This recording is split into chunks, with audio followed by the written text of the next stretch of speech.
rock is dropped from a cliff that is 20 meters high. Determine the time it takes to hit the ground below. The first thing we're going to do is we're going to set our reference frame at the rock. Then what we're going to do is we're going to write our knowns and then what we're trying to find.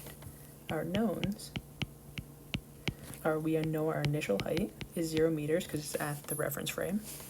Our final height is negative 20 meters because it's 20 meters below the edge of the cliff.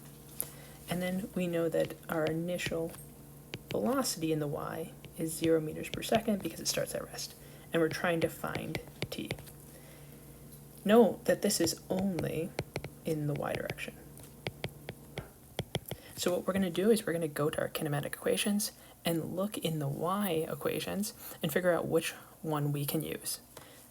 And if we look at the second one, which is y, our final position equals our initial position plus our initial velocity times time minus 4.9 t squared, we can see that we know everything but time.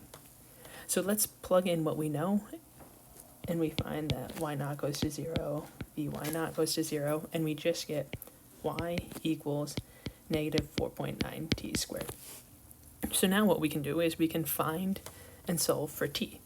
So t squared is going to be equal to y divided by negative 4.9.